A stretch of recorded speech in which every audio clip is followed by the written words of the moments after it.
Hold on, Braden. We have to turn our volume up.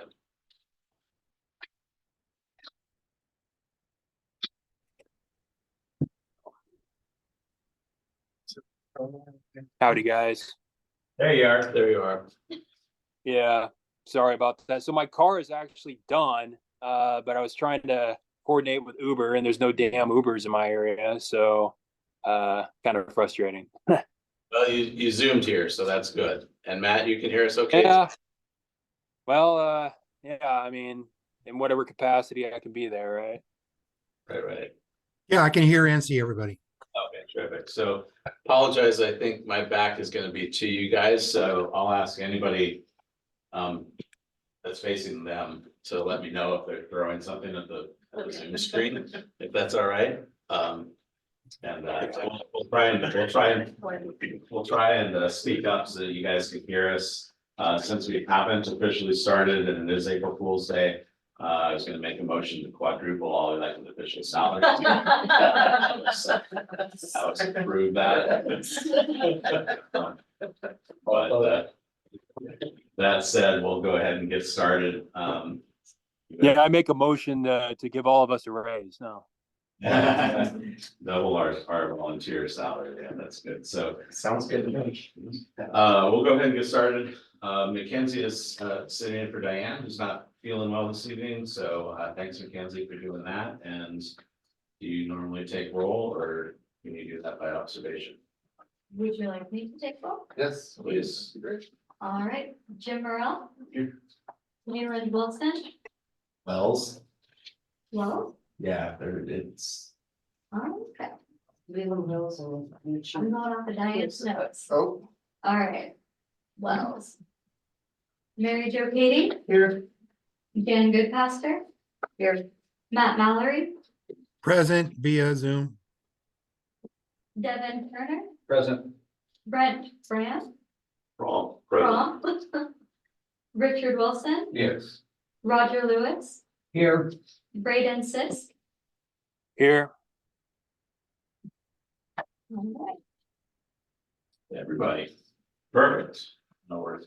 Well, perfect attendance, 2 for 2. How about that? So we'll go ahead and move on to approving last week's minutes from March 26th. And I know there is one small correction for Lens. By the way. Oh, you got it. Looks right here. Never mind. Anybody have any changes to the minutes? I do have a couple.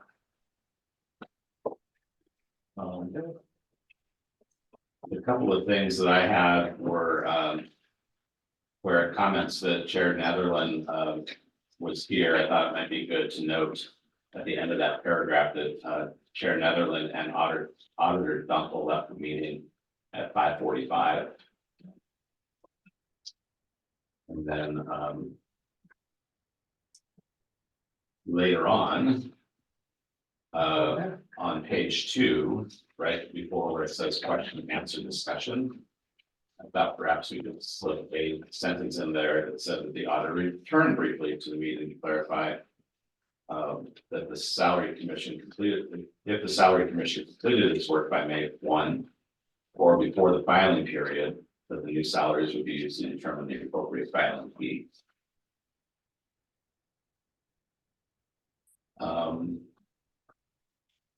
And those are the 2 changes that I saw. I move we approve the minutes with the 2 changes as presented. Second. Joe and Roger, thank you. Any other questions or discussion? All in favor of approving March 26th minutes? Aye. Anybody opposed? Staff are streaming through this agenda so far. All right, so the bylaws. We had a couple of updates suggested at the last meeting.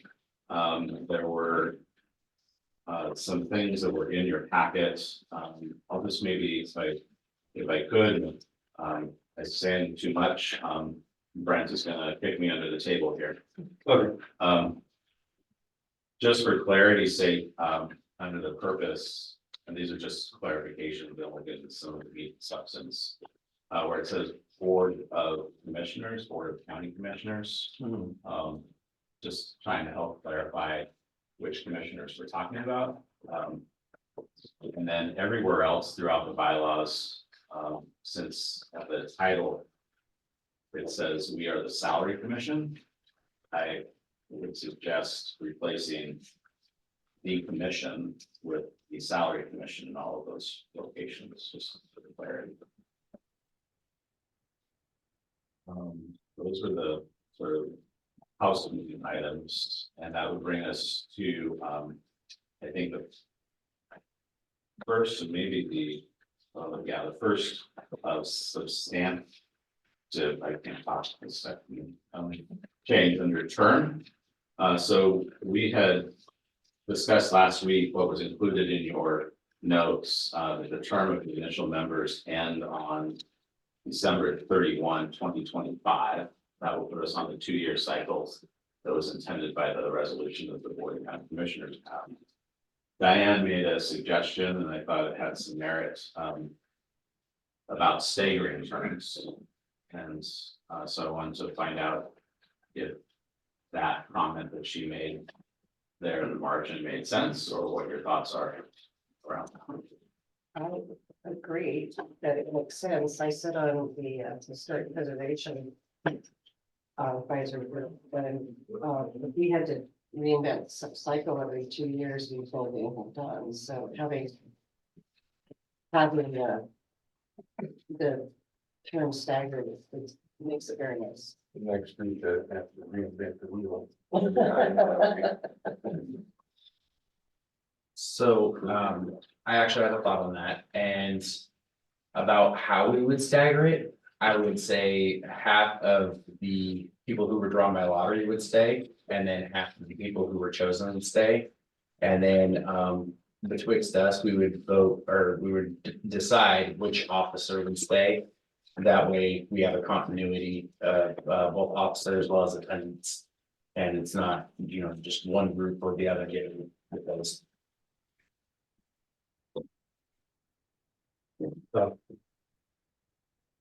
Could we stick at the front of that, a request for people who no longer want to be on the commission for whatever reason, medical, financial, whatever it be. Absolutely. Yeah. Absolutely, a request for removal by themselves would definitely be. And the person that originally was their appointed authority, however they got there, would, if it comes down to us choosing who it is, would not lose another person. Yes, absolutely, absolutely. Even this, Yeah, I would completely agree with that, to try and keep everything even across the board as much as possible. One question I have is what the resolution says 2-year terms. So we can't extend that without a resolution. So half the group would have to agree to be have it maybe truncated a year, and then they could apply for renewal at that time. Well, for those of us that were selected by commissioners, we could apply again. Yeah. I don't know how that affects the people chosen by auditor. I have no idea. I'm not sure how that would affect people chosen by lottery. But is there anybody that is opposed to staggering terms? Or Matt or Braden, anybody opposed to staggering terms? No, I'm not opposed to that. I am just. Yeah, I need clarification. So the term goes until 2025. Is that? I just want to get clarification on that.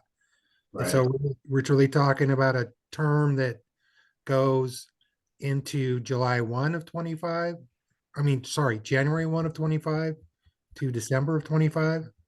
So Matt, one of the things that Diane recommended, and sure we get to Brent, is that for the initial terms, that some people's initial term would go through December 31 of 2024. And then the remainder of the group would go through their initial term would be December 31, 2025, as we had talked about last. That's what's on. Month. Yeah, that's so what I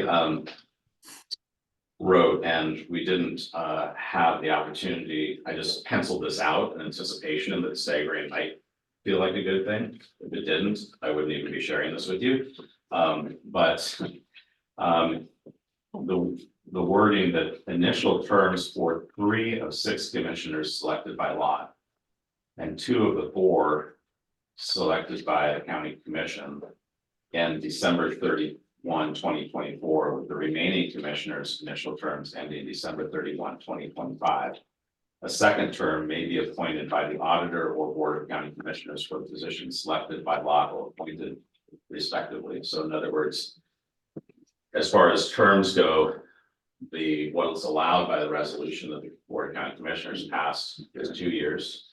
We discussed last week making that December 31, 2025, because 2 years would put us into 2026. And that half of those drawn by lot would be at the end of this year, would be the end of their initial term and could be appointed by the auditor for 2 more years. And the board of county commissioners would then be able to appoint for the next 2 years, half of those that are selected by the commission. The only issue I see with that is in the original RCW for this is when a person leaves the council, they are replaced the same way that they entered. And so those joined by lot would yet again be joined by lot. And I don't know if we can make a change to that. Or whether we're stuck with that specifically. That's something that we should definitely look into. And it's gonna make things a little bit difficult. I don't know, sorry, Mark, if you know or not, Diane did have communication with the deputy prosecutor, Tim Whitehead, on the first part about, initial terms ending, or sorry, there's only 2 terms, served consecutive or not, so that piece, but I don't know about the second piece, Mark, I don't know if you are aware. So Tim's response to. She said it. He's looking that up, I guess my interpretation of that, unless the deputy prosecutors say otherwise, is that what you referenced is when somebody leaves, so if I was able to continue, that I would be replaced by law, whereas what we're trying to do is determine the initial term and staggering these things, and so the procedurally, what we were also talking about was then how do we do that, and to Brent's comment, I don't think we have to decide that right now, part of the bylaws, we could, but we could also develop a procedure for handling that later, which could include first, asking who is interested in continuing. Second, of those in each group, then drop a second, whether we wanted to quote unquote protect an officer, and third, then we can maintain and drop names out of a hat, but Brent and Devin. Well, I was just gonna remind you, we're going through the discussion about our terms and everything to remind everybody that initially we weren't supposed to be done with our terms until December 31st, 26, which is outside the statute to start with. So we're kind of rewriting it the way we want to. We're already truncating it as well. Yes, exactly. So, well, we were told up front that we have the right to make the decisions, and so yeah, we should get it the way we all feel comfortable with. Right, or Devin. I was just going to say that if we do allow people to leave or bring new people into the commission, I think that as far as the people who were lottery in here, it was done by district, so whoever leaves should be replaced by somebody within that same district. That way the intent was for the district to be represented here. Yeah, so we would have to keep that even in the process. I've got a little different take on it. Say Dylan was one of the ones that was gonna be done with his term after just a year. That we would take those 3 people from that side and 2 people from the other side and roll them over to automatically start a 2-year term. Rather than taking them off the commission, just end that term for them on paper and roll them over to a new 2-year term that would automatically stagger with the ones that were still on the original 2-year term. Does that make any sense? Yes, I think it makes perfect sense.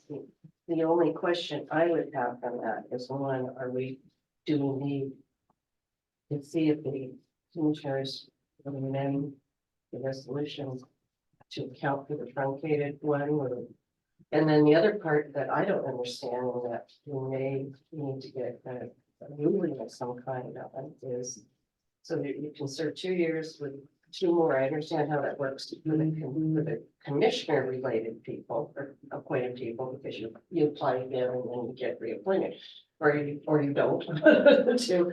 But if your guys are drawn randomly from the registered voters in the district, then how is that supposed to work with the 2-year extension? So that kind of confuses me how. So I think that's Would what not be the same. that's what we're determining right now. My understanding for Diane's comments and talking about Mackenzie is that those that are here now basically have the potential of serving up to 4 years. Okay. But Mark, did you find? You're limited to a 2-year term. The 2-year term can be split up, so you can do 1 term now and 1 term later.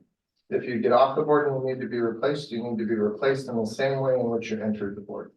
So if you were selected by lot draw from a district, let's say District 2, and you leave, then the auditor needs to do another lot draw out of District 2 to find a replacement. Is leaving encompassing as well and the split that we're talking about, just leaving the board and then getting. Or. Like. Doing a year now and then. I think what we're doing is we are defining our rules to stagger the terms. Yeah. And so if I said I wasn't gonna be willing to continue on, then my seat would need to be filled by the Board of County Commissioners So at that point, it would be voluntary. from within the district. So essentially what we're doing is we're treating the staggering those who would end December 31 as voluntary terminations or resignations from the commission. And then those seats would need to be refilled. What I was asking was specifically about that is, he was saying that the people that would do that in lottery, they would yet again have to go through the lottery and possibly get picked. So, I think that you're talking about the continuing people, or the people that stepped away. the people who stepped away. So the people that stepped away, I think what we're saying is that yes, if Brent stepped away, he was drawn by a lot. And he was in district, whatever district he's in, then if his number got pulled again. He left December 31, 2024. Yeah. And his number randomly got chosen again, then he could serve another term, but that would be his second and final term. So just to clarify, when you're talking about creating a carryover, you're talking about cutting somebody's term short to 1 year instead of doing the 2 years, rather than working within the 4 years. And it says that they could do no more than 2 terms, Right. but it doesn't say that you can't do 2 terms consecutively. At least I don't see it in here. No, you can do 2 terms consecutive. So then why couldn't you, So there is. if you want to create a carryover, have a handful of people do 2 terms? So Richard, I think you're making a valid point that. We could have some people's extend for 3 years. So it'd be December of 2026. And then that would be, so they would essentially serve 1 2-year term and 1 year into their second term. So we'd be able to bypass the leaving as well. Either way, you're gonna wind up in the same situation, and that's a person would depart. Yeah, I just wanted to make sure that we're not, or that we're following the RCW regarding the way people are returning to the board. Yeah, I think so. Okay, well, That was my purpose of asking about the lottery specifically, because that puts us in a difficult situation if it's people are. easier, it's like easier probably to think of it with the Board of County Commissioners. No. So I was appointed by the board, myself, Mary Jo. I was Were in that. and Matt. So if one of us. Drew, the long straw, or the short straw, depending on how you look at it, for December 31 of 2024. The Board of County Commissioners came back to Mary Jo and said, would you like to be appointed for a 2-year term? She said, yes, she could be reappointed for another 2 years, but that would be from until December of 2026. And then we would start the staggering, so. Okay. I guess the question to Rich's point is, do we start the staggering sooner or later? I think the best thing we can do with all these questions is write up our language. And then take it to both the commissioners or the lawyer, I guess, or whoever, and the auditor, and let them say, yes, this works. no, it Yeah, doesn't. so let me read the language again that I penciled out, and we can pass the bylaws if we needed to revise that based on feedback. Right, Mackenzie, we could come back and say, Tim Whitehead suggested a revision. Mhm. So initial terms for 3 of 6 commissioners shall be selected. Initial terms for 3 of the 6 commissioners selected by lot, and 2 of the 4 selected by appointment shall end December 31, 2024, with the remaining commissioners' initial terms ending December 31, 2025. A second term may be appointed by the auditor or Board of County Commissioners for the positions selected by lot or appointed respectively. So I think that gets to the auditor would have to draw by lot for those people that were selected that way, and the Board of County Commissioners, like the example I gave with Mary Jo, could reappoint or not. Prior to that, somebody could say, to Brent's point, this has been a lot of fun. And I have other fun things to do, like take care of my health or what have you, and step away at that point, and then we would figure out by the end of this year how to fix that, but the goal would be to have 5 of the 10 initial terms and December 31. And I mean, there are a lot of turnover in groups. I served in other advisory committees, you see people, of course, you see people who do it for years and years and years, but you see a lot of people coming from too. So that. I don't know if they can hear you. Oh, I'm just saying there's a lot of naturally occurring positions opening up too, so my experience with advisory commissions. So is that language I would, that I read? I would like to motion that we accept that subject to revision, both in language as well as determination by. Okay, so if you're okay with that, well, we just passed the whole thing in a second. But any questions, or does anybody want me to reread this again, because it's not in front of everybody? Y'all good? Okay. One other thing, It doesn't leave an option for those who came in by lottery to opt in for a second shot at it, which would be optimal for us to have that experience stay on the board. Can we put something in there that says if the person going out after the end of this year wants to stay in at the auditor's discretion, he could reappoint to others? Lee's point, and okay, I can't remember, Joe, it's only 2 women. Jan, sorry, your name tag, but like. Thank you, Jan. She's the one that I've met before. It's embarrassing. I think to Lee and Jan's point, the auditor does not have that ability under the resolution that the county commission passed. Yeah. Or we, So I'm open, not sure he does. yeah, like what Lee read in the seat, in vacancies, the auditor only can appoint based on the same method that the auditor chose to appoint initially. So our only way around that is to do what Richard was bringing up, and to say everybody's first initial term ends December 31, 2025. And then write something into our bylaws that basically does what we're talking about for 2024 in 2026. Then we're talking about the initial term, the second term for everybody. With the approval of lawyers, obviously. Yeah, so does that make sense? So if we wanted to sooner or later, Is there any way to work wording into it, that the people who get told they have to leave because of the way we're setting this up, with a right of refusal or first. I don't know, it's a right of first refusal, say, no, I would rather stay. Or does that just make it more complicated? Probably possible. I would almost put volunteer first. In that, and allow the volunteers at that point say, hey, I would like to step down at this point to allow somebody else or to renew my term. Whatever the side we're going at the time. Instead of allowing a refusal at that point, I guess is the best way to put it. No, never mind. I'm sorry, I just thought that completely through and that.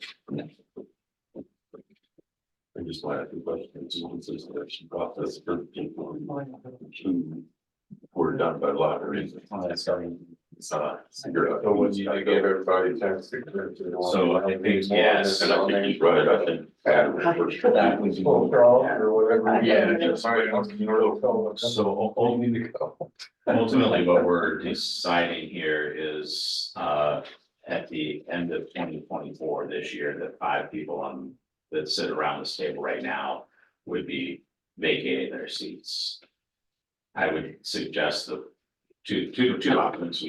We can work on figuring that procedure out now, or we can have that procedure worked out later, knowing that that's going to be the ultimate outcome. I like all of these ideas, right? of First refusal, people maybe wanting to not continue, can go either way. I feel like we should probably focus more on, because we have a deadline on May 1st for the salary part, so I think we could probably table the process for the 5 people who are leaving, so maybe after May 1st. Are we okay then with the first initial term for some being the end of this year? I don't see a problem in it because it would be a lot with continuity. Richard, are you okay with that? Yeah, I think that's reasonable. I think we can adopt the bylaws with the exception of item 4 to be determined at another time. I think I would suggest we write the language in and the process we figure out later.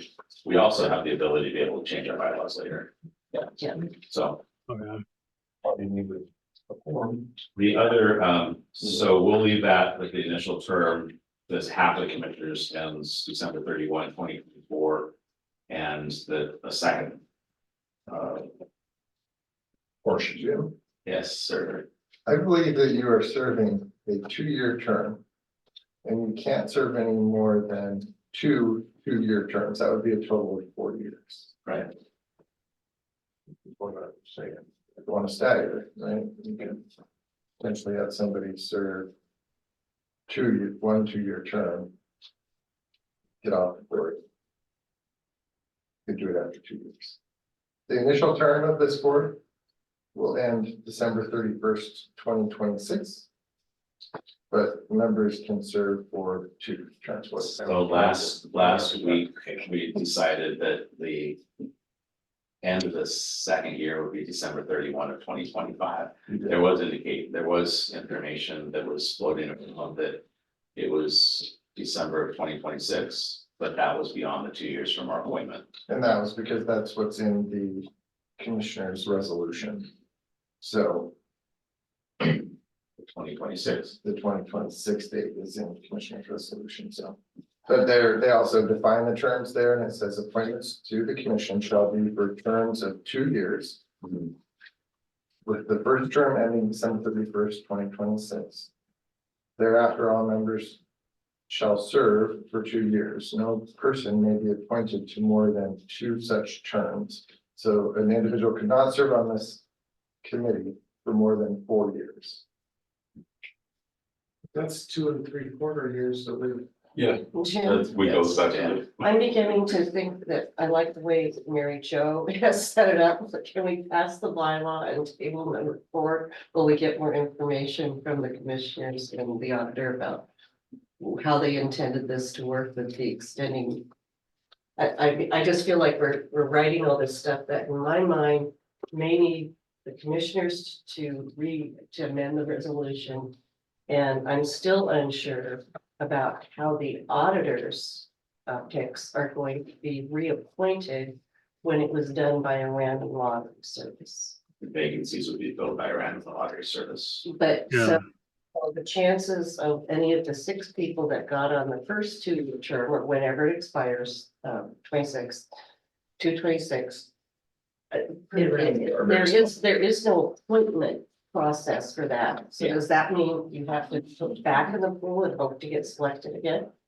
Or is there a way for the auditor to extend that to a second term? Yes. Because I don't see that anywhere in any of the writing.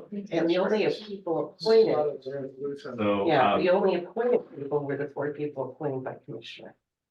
So I'm thinking we need a lot more information before we tackle this.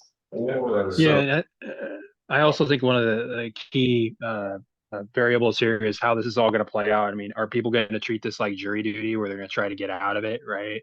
How many, if we limit terms too much, we may run into a situation in the future where we just have nobody who wants to do it, right? If everybody, if we only have a small pool of people who can actually participate. So it's kind of one of those things we'll have to see how it all plays out. I don't know. Mark's point, to Mark Neary's point, the language in the resolution does state that the first term ends December 31, 2026. Last week when we met, the thought of the group at that point was to not go that long, but to go to December of 2025. So to have a little lengthier, to have more experience, we could say that first term is December 31 of 2026.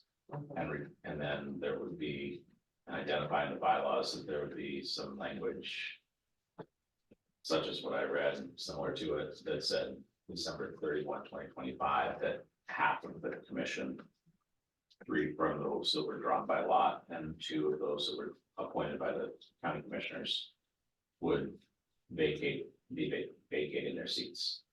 And that's within the resolution of the Board of County Commissioners passed. When those seats are vacated, then the auditor would draw by lot for in January of 2026 to replace the first 5, and then they would be on for 2 years. To replace the first 3 of the auditor appointed. Correct, thank you. And the county commission the same with 2 of the 4. Could we vote to- And then a year later, those that had served until December of 2026, Mark would be eligible to continue for another 2 years, right? So a total of nearly 6 years. Because the county commission said December 31 of 2026 was the first term. So it says in the resolution, you guys can definitely request the commission change. Well, it seems like that's for everybody's purpose, that doesn't in the first term, had a year at December 31st, 24, now it's December 31st, 25. So you're closer to your 2-year full Except for term what for the resolution everybody. says. It says 26. Well, so we already changed it to 2025 last. Yeah, I don't think we can change the resolution. I don't know. I didn't call I'm for the looking at you question. guys. Mackenzie?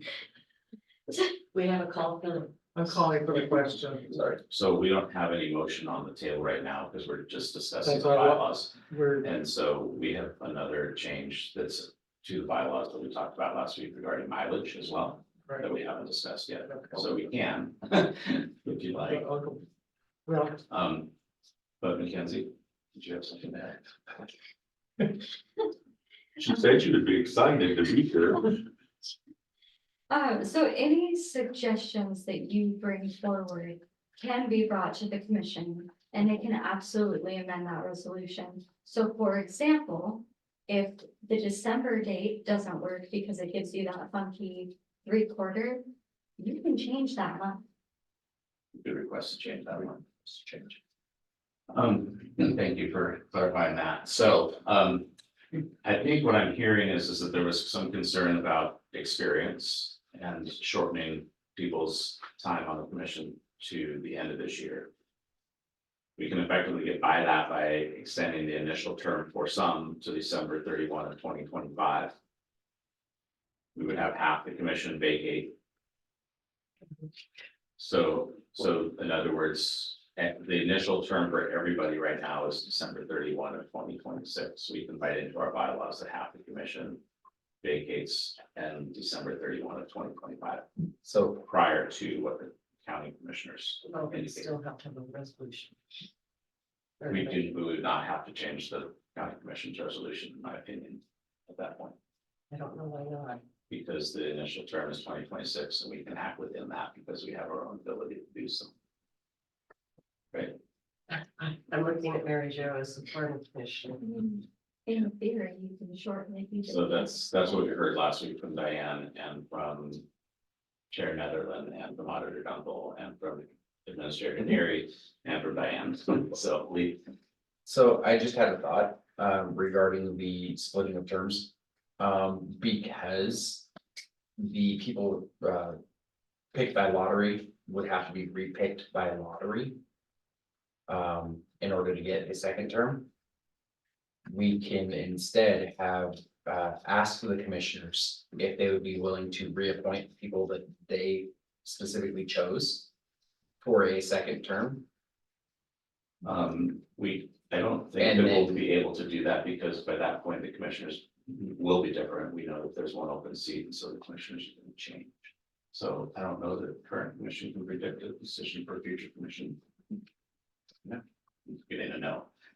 So, You still have to have that mix. Yeah, I still like the idea of going forward with the bylaws and tabling that when we ask all these questions. If you hang up on the minutia. Yeah, we're spending too much time in this. I agree, And So let me just summarize where I think we're at, and I'll take this back with the team of Mackenzie, Diane, and Neary.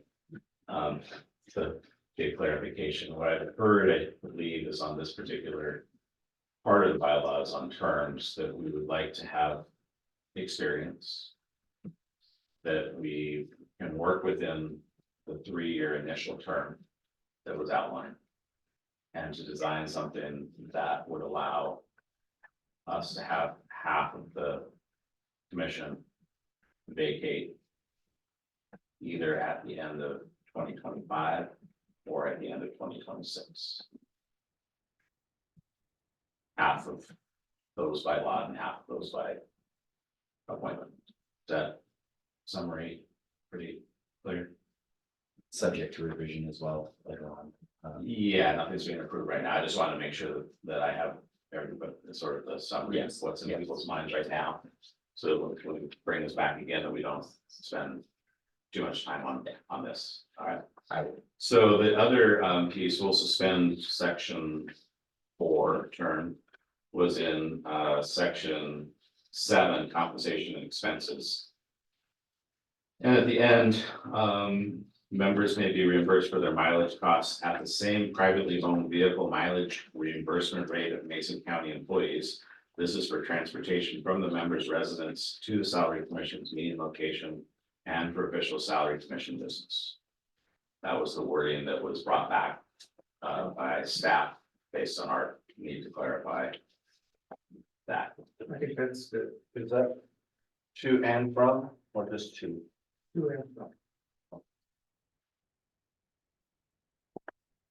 That noted in how that's worded. This is kind of transportation from the members' residence to the salary commission's meeting location. We could add to and from. Let's throw that in. To and from. And those are the two pieces, so. I You have don't, something new? I don't see any future issue with this, but I'd like to nip it in the bud beforehand, in case we have to go to a secondary location. Regarding that, would we want to put that in there, or is that already covered under the commission business? Salary commission's meeting location, so I think that would cover anywhere we would wind up meeting. Okay. And we may have one of our changes next door here in a couple of weeks, but I haven't shared that with you yet, so. Just wanted to clarify with that. So, the changes that we have, edited so far in section 2, add inserted the word county in between of and commissioners. And then throughout the document, changed, commission to salary commission. And that change in section 7 for mileage. So I would entertain a motion to approve the bylaws with the exception of section 4 terms. So, do I have to second that to you? I would like to, So we'll go with Devin and Mary Jo. Okay. Any more discussions? All in favor of approving the bylaws with the exception of section 4 as amended? Aye. Bye. Their eyes, anybody opposed? All right. So hopefully this one is a little easier. We do not have wording, but I added this, we had a conversation last week about adopting a base salary definition, so I just wordsmith salary is base salary only and does not include benefits. Talk about It's that. that keeps it simple. Salary is base salary only and does not include benefits. It's all words, so in other words, we're just defining that because that defines our sandbox of what we, Do you want a motion to adopt that, or is that just something we can agree on? that would be wonderful to have motions about that. I'll move that we adopt that language that you Thank you, just Mary gave. Jo. And Lee, thank you for seconding. Any other questions? All right. Everybody in favor of that since it's defining the salary? Aye. Aye. Anybody opposed? Right, it's not, available. All right, the motion passed, so. So I was stating that for the record that he wasn't Cool, available. cool. That was one extension. Yes. All right. So, Mary provided us through Diane a lot of information from human resources. Just for everybody's knowledge, that did not include what looks like a spreadsheet. That came from me, and I'll get to that in a second. But I just wanted to, is Mary here? She's not. Okay. Are you married? Yeah. Okay, would you like to summarize this, Mark?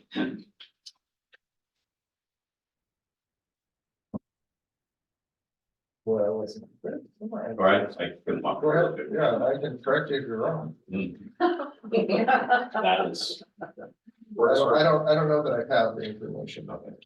that works for me. So it looks like a similar packet, just got a little lengthier, from, in the packet, the, current comparable counties. List, we requested, to remove, see what it would look like to remove Powlett and Skagit. And propose comparable counties to replace those with Kittitas and Walla Walla. I don't necessarily agree with that. Okay, let me just summarize what's in the packet, and then we'll come back Okay. and start making decisions. And I concur with you in part. So, she revamped the, comparable median salaries between the current and proposed, median salaries. She also provided information, about the regional price parity. RPP information, which helps normalize compensation between different areas based on, cost of living differences between counties, and that comes from the Federal Bureau of Economic Analysis. Can you tell us what page you're looking at when I am on page 2. Maybe that's on the side of page 1. Yeah, and Oh, down in that's the lower left-hand corner should say page 2. That's for, is that from this week or what? Yeah, what's up for today? This, yeah, this was about one there, the page numbers on it, yeah. Wasn't it mentioned that you dealt with what we had last week? Last week, Is that the new packet? I don't know, but I was trying to figure out. Last week, the sheriff was paying 162.26, so it's county elected. I'm finding a big difference between how much our sheriff is being paid on each printout. I Yeah, agree with him. yeah. Jim, the front page looks like this, Okay, and the back of it on the same page, it's like okay, this. I'm trying to find it. In the lower left-hand corner, there should be a number 1. Yeah, the packet that was provided today. I believe, right? Yeah. Go back. There it is. Okay. It's probably wrong. So, yeah, so let me run through what's in the packet real quick, Okay, because there's 49 pages and we won't get to the 9th page. So let me just do that. Let me come back then to the observations that there's potential discrepancies between what we received last week and this week. If that's all right. I'll just walk through this. So in what we received. Sure, that's what we received tonight.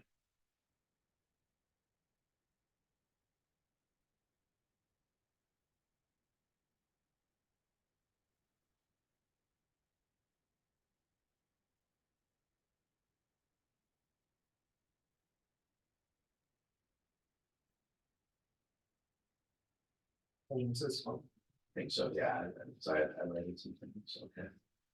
So,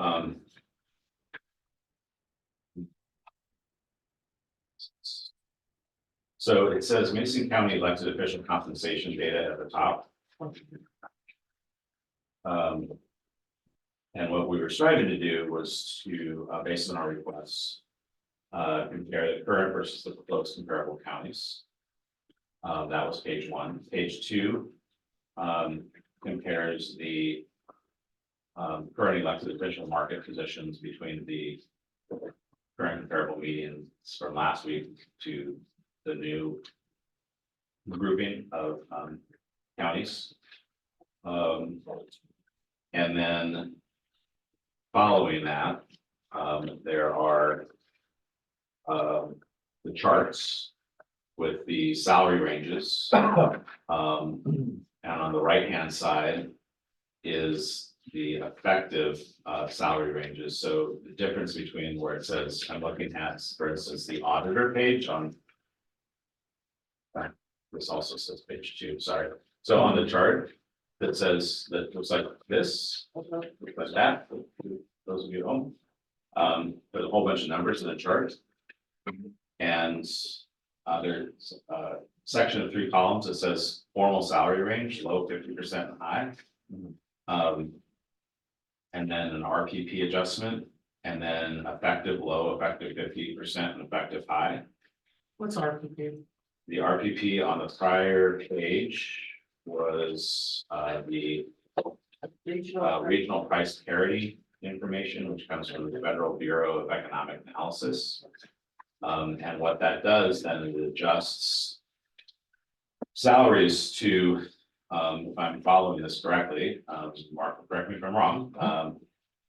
The columns on the right, it adjusts those salaries to our local income. Our local salaries. So for instance, if you look at the auditor information for Grace Harbor, 93,480. The RPP adjustment is 90,676. And we have several of those charts that are there. The next thing that's in the packet is titled WCC SEO. And the reason I asked for this to be included is because underneath those charts we were just looking at, you'll see that some, not all, but some of the counties set their elected official salaries based on a percentage of the Superior Court judge salaries. And those Superior Court judge salaries are established by the Washington Citizens Commission on Salaries for Elected Officials. This must have come out in 2022. Where it says current salary, and then it says effective salary 7/1/2023. And effective salary 7/1 of 2024. So I don't know exactly when this came out, but that's sort of what I gather from these columns. If we go down just under halfway below on that chart, it says Superior Court judges. And it has the 203,169, 217, and 228. That is the line item that those other counties that are using Superior Court judge salaries to base elected officials percentages on. Those are the numbers.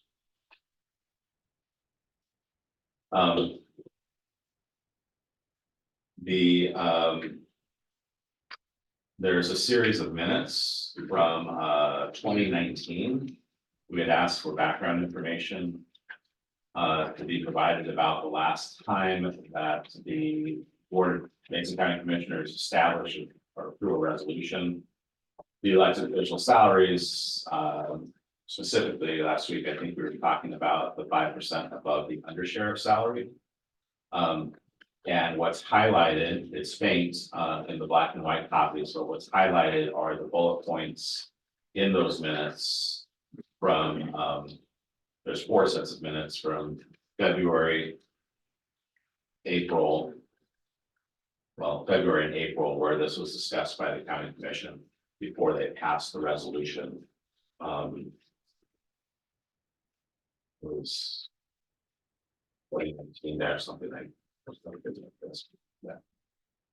So that's there. From those minutes, and then we have non-represented salary range alignment with 2% ATV. I was not able to understand what this was. So, a lot of numbers. We have the resolution in 2013. Sorry, resolution 2023-19, which had to do with contracts. That adopted all the salaries for the non-represented. Or not, thank you. And then following that are several org charts. From one from Jefferson County, one from Clallam County. One from Walla Walla County, one from Powlett County, one from Mason County, Lewis County, Kittitas County, and Island County. So that was what was provided to us by HR in response to the questions. Now, let's look at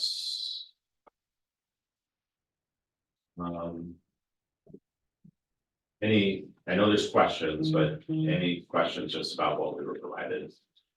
Like, or anybody find something? The stuff that we were provided last time is the way it is now. And the stuff we got this time has the other 2 counties added and the higher counties here. But there's no indication from the Association of Counties or the Association of County Officials as to when these 2 other counties, Walla and Kittitas, might be included. So that's proposed, but it's out there. I think it's. Yeah, so one of the things that we're gonna do is we're gonna talk about the establishing comparable counties in the next section for our agenda right now. So I'm not putting you off, but I'm not forgetting. So right now, as far as the information that we received, there was a question about the sheriff's salary and why it was different than what we were provided last time. So I'm looking at what we were just provided for this meeting, and then I'm going back to find the same page from the last meeting here real quick.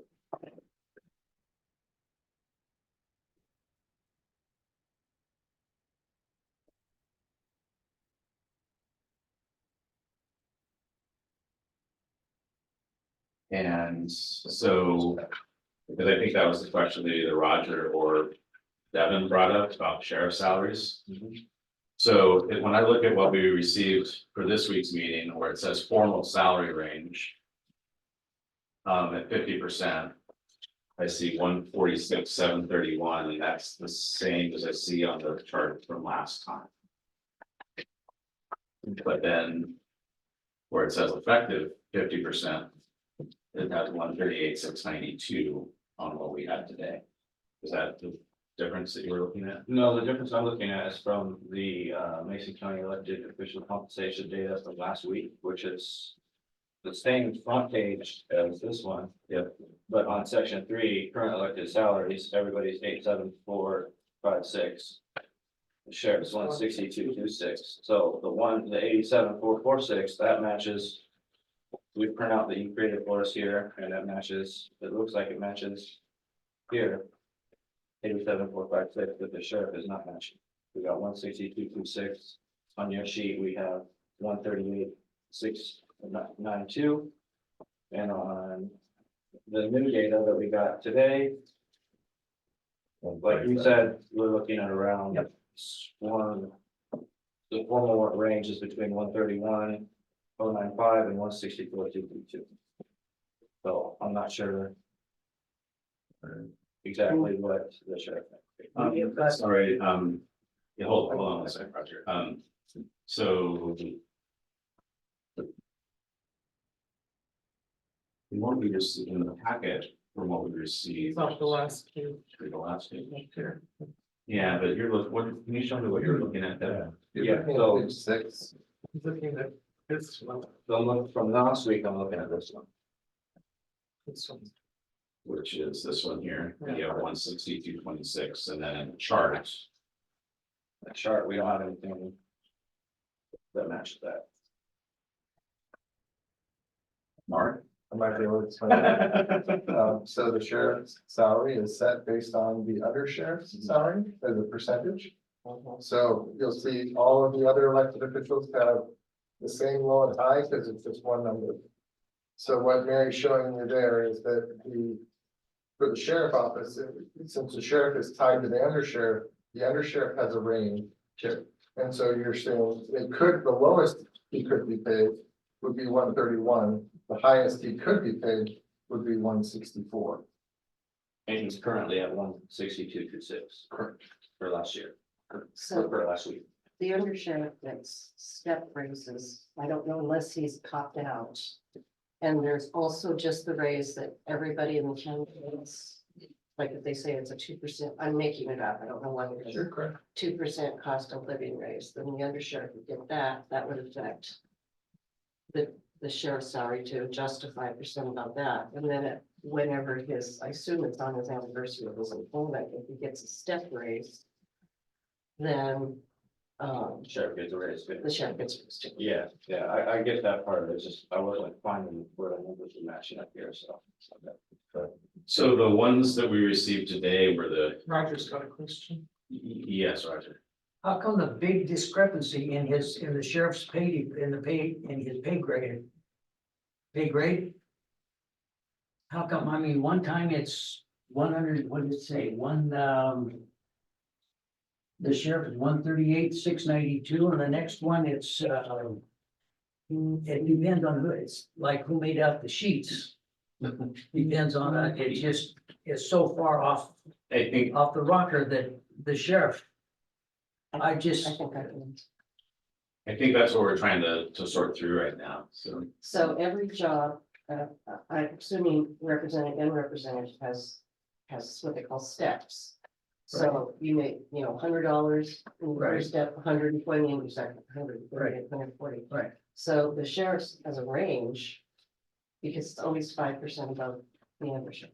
I think what he's talking about is we have 3 different sets of numbers here. Oh, okay. And in each set of numbers, he's seeing like, case in point, the sheet that we were given today, the colorful one. Ignore that, we're not looking at that right now. Well, And it's also- he saw that one. Yeah. And then he saw the one we were given last week, and then the one we were given today. Yeah, so I think the answer, and Mark, please help me out here, if you can. On the information that we received last week, section 3 were the actual current official salaries for elected officials. The sheriff's salary is 160,226. Tell them how they come to the initial figures. So that's on last week's, right? If you look back last week, we did not receive that current officials elected salary in the packet today. It was last week. So, but if you look at last week's Showing you the formula that they use to calculate. charts, Yeah. So in order to make the sheriff's salary believable, we're going to have to dock the undersheriff. we do not have the authority to adopt the undersheriff. It's not all- We not elected. We can change the We can change how any elected officials pay what it is or how it's determined. But at the moment, I think what we're trying to do is just make sure that we understand the information and not discuss mechanics or the actual salaries. That is the work that is ahead of us. So right now, if you look back last week's charts, which were the green headings, the sheriff's formal salary range was 131,095, 146,731, and a high of 164,232. That's established, as Mr. Neri pointed out, based on the fact that there is a range for the undersheriff. And the sheriff's salary is 5% above what the undersheriff is making. Does that make sense to everybody? What union does the undersheriff work on? I believe he's unrepresented. Okay, That is a true one. Under the left part. The RPP. Okay, so I'm pretty sure I understand, you know, you're gonna multiply whatever that range is by your RPP to get your effective range. Yep, Okay, but why is it I don't know. different for the sheriff? So, Mark, on what we received tonight, that effective range there, the RPP is 100%. I would expect that those numbers would be the same. I would too. Okay, Is that just a typo? so we're going to reach clarification on that, that those numbers have in the sheriff's salary from what we received. And What we, Should be asked straight up. so yeah, I'll try and, so just on the charts, I see it, Jim. So just on the chart tonight, on that top line for the sheriff, the numbers under the effective columns and this column would be the same. Isn't it? This is area. And and if you go back to what we were given last time for 2024 for the sheriff, there was, the undersheriff receives his step increase on 4/1/2023. So when the undersheriff receives a step increase, then the sheriff goes up. So today he got a raise. So that's why it was different from last week. So, But if you received 2023, why did she give a step raise for? She also indicated that she believed that the undersheriff was on his 10 step. what she thought. Sure. so are we good with, because we can probably talk details and we will be about all of these salaries. But I just want to make sure that we're understanding that the sheriff's salary, just as the example we're looking at, the 160 is within that range on the charts. That makes more sense. I appreciate that. Does that make sense? Okay.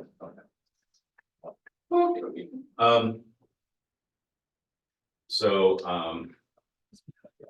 that makes the spreadsheet, this is something I put together, incorrect. All right, good to know. Because, so this is, yeah, I'll explain to you what I'm trying to do with this and I will revise it. I'm trying to pull all of the different pages onto one page. Okay. That's the only attempt with this. And what is incorrect about this are the numbers at the top in green, because I was pulling them off of the top on charts, not going back to the actual salaries we received last week. So I will update that and we'll circulate that out. But what I was trying to do was consolidate this so that when we're looking at all salaries, we can compare numbers. But I just did this afternoon, so, and Kenzie was cool enough to print it out very rapidly. So this is turning into round file. That is turning in, it's not totally around file, just in case we want to come back to it, because there's, let me just summarize what is on here really quick. Can I suggest if you do this, that you include the two counties that are still The current two. part of it? Color code on that. Maybe just down. So, to the well, note Yes, below or something? yes. So we'll have two data points. Yeah. Maybe we should have Mary do that. Right? This is just kind of an April Fool's joke for me. Got it. But what I'm trying to do, just so you kind of get through this, and yes, Mary Jo, I think that's a good idea. I was working with the PDF file that was emailed out to us from Diane, which didn't include the prior information, so. The little asterisks are the counties that I identified in on the page without the blue bar, the little stars are the counties that have a county manager or county administrator. Okay. For the full demographic information, like size of budget, population, you're gonna need to go back to what was emailed out to us in the PDF. I did not include all of that in here, it's not numbers already. I was attempting to then just identify, are we above or below the median, kind of like what Mary had done. Again, to put it all on one page, and I removed Kittitas and Walla Walla County because that was a topic that we were going to be discussing tonight about whether or not we would include those or not, and we still will discuss that tonight. On the back page, what I included was as I noted before, there are counties, which when you look at the counties on the left-hand side and you look at their numbers when it's in blue, those counties are gauging their elected official salaries based on the percentage of the Superior Court judge salaries for the state. That's why some of the numbers in the lower section are in blue. And at the top, you can see the Superior Court judge's salaries. That's what I reviewed in the packet before. For prior to July 1 of 2023, July 1 of 2023, and July 1 of 2024. There was also just to the right of that information in what we had received that indicated that for Washington State statewide elected official salaries, that the I call it the cost of living adjustment increase for 2024, beginning July of 2024 was 3%. For July of 2023, it was 4%. So I used 3%. And I took the numbers on the front page and I increased those that were not a percentage of the Superior Court judges' salaries. So for instance, Jefferson County, I took that example. Jefferson County, I took the clerk. On the first page was 110,391, and I increased it by 3%. I got 113,703. Everybody see that? If you look at clerk at the top and Jefferson County on the left. The other little notes in the left-hand side there are AS is assessor, AD is auditor, CL is clerk, CC county commissioner, S for sheriff, T for treasurer. Those are the percentages of the Superior Court judge salaries that those counties have determined. So again, if we look at Island County, which would be Island, and look at AD auditor, that's 46% of the Superior Court judge's salary beginning July 1 of 2024. They used the 228,000 and multiplied times 46%. And that's how I got. And then I multiplied times the 97%, which is that RPP factor, to get to 101,850. Yeah, please. So, I know that some of these counties you said had an administrator as shown on the other side. I'm not seeing the administrator data on the, Same on the left-hand side where you see a little star. So Clallam, Island, Jefferson, and Lewis County. do you have an abbreviation for that by chance on here? At the very top, on page 1. There's a star equals county. No, I mean, when you're talking about your salaries across here, I'm not seeing a column for the administrators. It's non-elected, They're non-elected position. Okay, That's him. I didn't know. Yep, no, it's a good question. Grace Harbor is actually in the process of hiring the first time administrator. Did you say hiring or firing? Hiring. Grace Harbor also created a county administrator. Okay, so we can put a little star and an asterisk there, being made there too. But thank you, Lee, for the clarification. Yeah, so you're right, we don't have the county administrator's salary. At a cursory look, and at this point, I wouldn't trust my judgment anymore. I mean, you put the effort in though, Brian, so. Yeah, it's a lot of work. The counties with the county administrators do not necessarily have county commissioner salaries that are less than those that do. With the exception of, potentially now Grace Harbor. So, that's what I was attempting to do. I will do better on my homework next. But I didn't know I was gonna do this until this afternoon, and so I was kind of doing it fast. I would like to give Sherman an A for effort. I would. Anybody have any problems with that? No, I think you did a pretty good job. I think Off the cuff, I'd say. So at this point, we're about halfway through a section. Would we like to take 10 minute break? Great.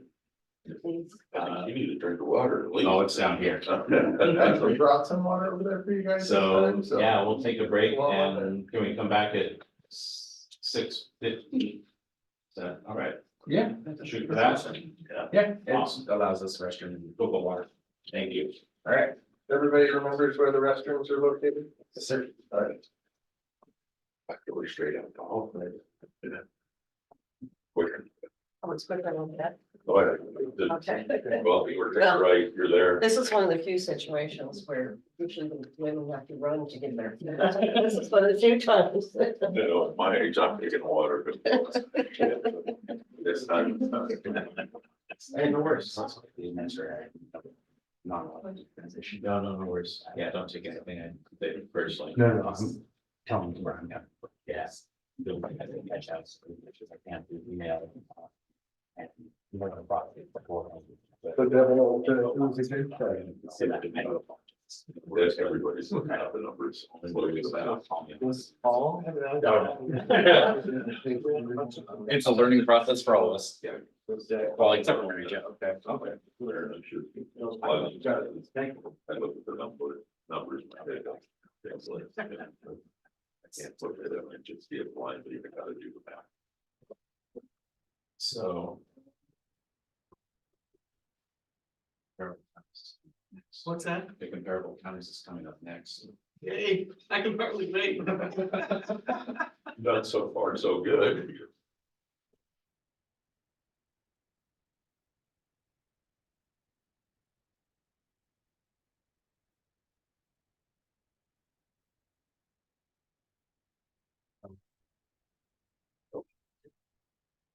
Good. These are good.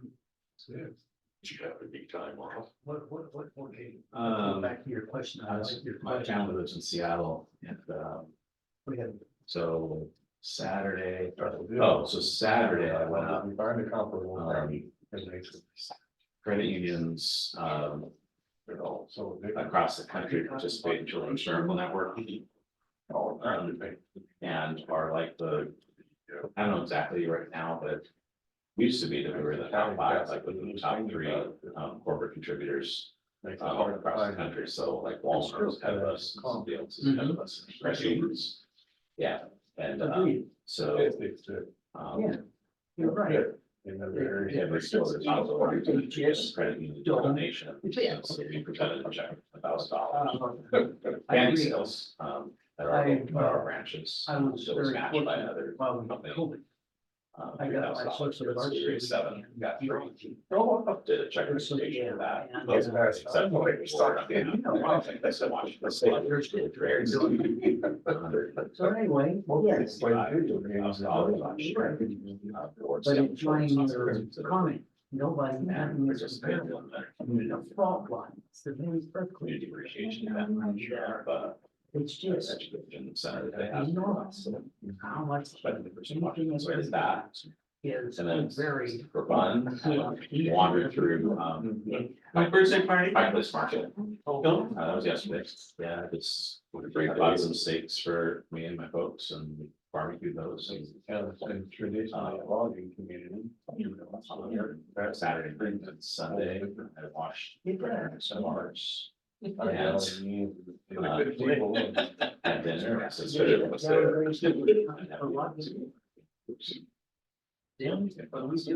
You're right. my sister's probably go. So they've got, a really Busy, so it's- good stuff as far as the college, it's Linwood. But that's cool, they both great stuff, Community. to see your hard work, actually, So- somebody actually realized you did it, Yeah. you get credit for it. Yeah. You know, sounds like everybody got good credit for it. It's so diversified, they'll probably be the only place. My first job when I was 14 was in around. Andy Stripe for the children's hospital. Australia. Oh, yeah? Becoming, Nice. yeah, I had to take 3 buses from Queen Anne to get out there. I agree with you. We had, Without getting into a whole bunch of different Team stuff. members here from Shelton drove up to meet me and Yes. other our executives.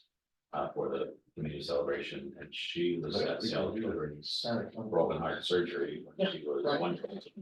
And the second time. That only counts on hand grenades and her She shoes. was 10 or 12.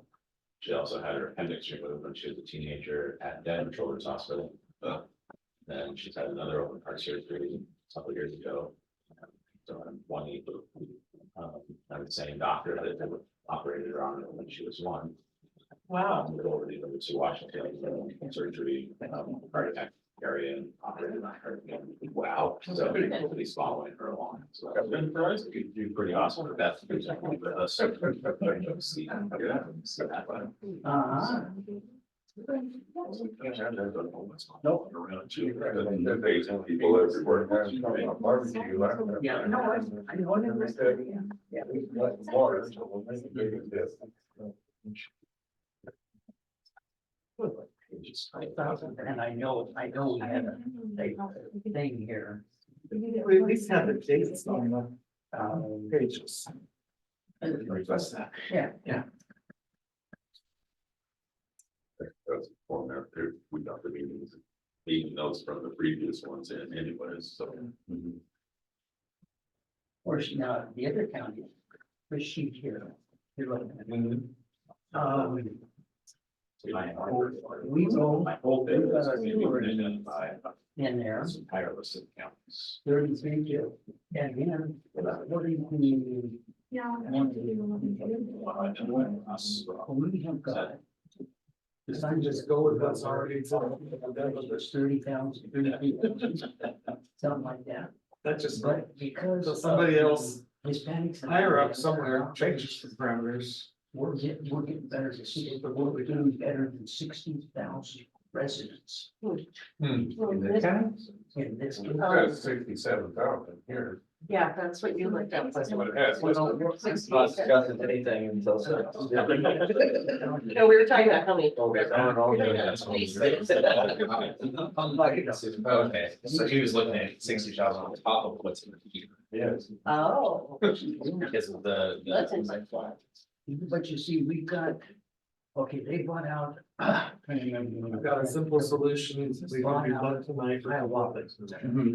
And when. Do what every other county's doing and base it off. Yeah. But- See, do what every other county's doing and base it off the superior.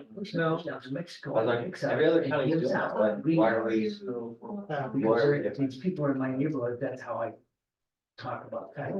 Those people bring in a minimum, each family, bring them in. And so there is Oh, you should. 5, 6 households, 6 people, 6 families to a household. And they're not counted. Unfortunately, everything's the same That's right. issue. You're right. And, So I mean, all we gotta do is deal with card numbers that we have registered right now, but. You know, So here's the salary thing. yeah. That makes it really difficult. and when we've got. Braden and Matt, Anywhere near here. we're ready. I think we're about ready to get rolling again. Sure. All right, so, I lost the agenda. I was checking things off. But I know where we're at, so that's good. At least I think I know where I'm at. So, part 7 of our, agenda is to begin our discussions about establishing salary setting parameters. Unless somebody hops in behind me, from the public, I'm not seeing public comment unless we received any. So we'll be able to utilize those that time this evening. I thought I'd just share, before we get rolling on this, some thoughts, which I didn't print out, which is probably good, they're just written. But as we go through here, one of the things I'd like to ask each of you to think about and maybe to take note on is something that in my world we call compensation philosophy. So that is, how did we determine the compensation? What went behind that? What sorts of thoughts or thinking? And I'm not intending for us to discuss this right now, but just here's some things that came to mind as I was reviewing the materials. The first was equity between elected positions. So between clerk and coroner, between auditor and assessor, between treasurer and sheriff, between county commissioners and whoever I forgot. So that could be looking at things like job responsibilities, job description. It could be equal to or as a percentage of the commissioner's salaries. We had that. If you look back at the history at one point here, that's the way that it had been. At one point in time, percentage above the undersheriff's salary, we're all familiar with that. Second thing that builds into how we get to where we're going or where we wind up is comparable counties. We don't have to use comparable counties, but that is what the county uses now, and it gives us somewhat of a guide or a starting place at least, if not sort of guardrails for going on. Percentage of superior court judge salaries or not. It's indicated by those little, we've seen some counties use that. I think that we need to think about cost of living and inflation adjustment. If we're setting salaries based on a percentage of superior court judge's salary, that one page showed us that there are increases July 1 of each year for superior court judges. Those are set by the state of Washington, by that, whatever the MCs, I forget the acronym now, but the entity that sets all those salaries. So theoretically, they are taking into account things like cost of living or inflation.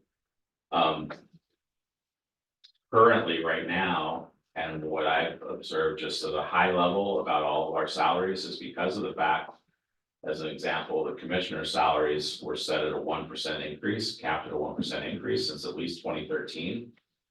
Our commissioner salaries have fallen behind where I've seen other county commissions. The non-county commission positions were 1% also, with the exception of 2016 when it went to 3.92%, and then it went back to 1%. If I'm not mistaken, Mark, you made a comment last year about when the commission, the board, started putting more money into the reserves, and I think there were some tough years that the county may have had around 2017, 2018.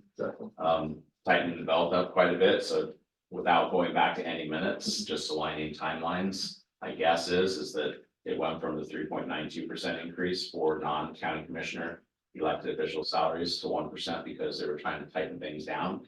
And the county commission salaries didn't go above 1% increase because they were trying to tighten things down. Just to stay that way.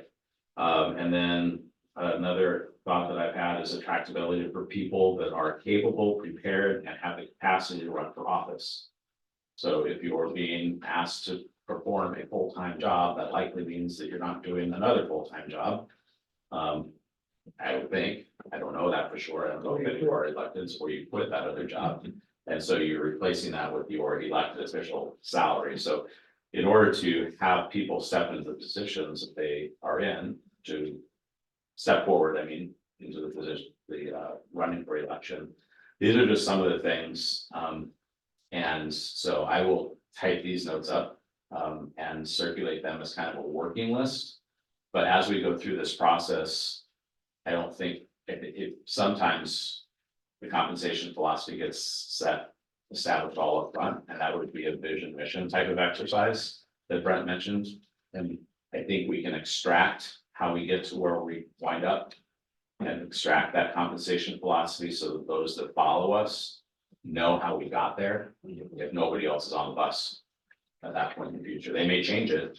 They may say we don't like to use comparable counties, or we want to change to a different set of comparable counties, or we want to change something, but at least we know, Give us a and basic. they know in the future how we got there. So, thank you for allowing me a moment just to go through that. So what we wanted to talk about first was establishing comparable counties. The Mason County current comparable counties included Clallam, Cowlitz, Grays Harbor, Island, Jefferson, Lewis, and Skagit. And last week, I remember particularly Skagit, perhaps Cowlitz as well. There was some comments raised about consideration for population and size of budget for those counties. And Mary shared that it is not finalized, but I wasn't really clear about the proposed comparable counties to add or replace Cowlitz and Skagit with Kittitas and Walla Walla. And Mark, I don't know, do you know, would Mary commented on that, where that's at, or what the thought process is behind something? Is that an internal? Currently, the commissioners are discussing potentially changing our comparable counties because of those two outlying counties that really, they didn't feel were super comparable anymore. So we did some research on how do you do that? How do you find comparable counties and find enough of them that you can actually have a comparison? And so the research that was done brought up those other two counties and the way to adjust for cost of living differences was that regional price parity. Regional price parity. Excuse me. So that's background on the comparable counties, and I open the doors for thoughts on the current lists, the proposed, or say new lists, or a different list, or no list. My thought is. That's my phone, sorry about that. But my thought is, let's stick with what's everybody's adopted right now, turn off the damn phone. And we'll just, use what's in place now, if and when they get around to changing it, then we can look at it. I mean, we're here for 2 years. We can do that, but I think with the parameters we have now, and the counties that are already there, I think we should just stay with it and go with it. We're assuming that something else is gonna happen, but I don't like to assume things. If I may, I think that we have the ability to do whatever we want. I think that's driven home, that we don't have to do what the county does currently. And I may be remembering this incorrectly, but at the time we were talking about it, Mary couldn't remember, didn't know exactly when the origin of those 7 counties came around. And I don't know how many years she's been here, but apparently it's before her time. And Skagit is just simply a much larger county than it was when they probably started it. I mean, it's just a completely different place than Mason County is now.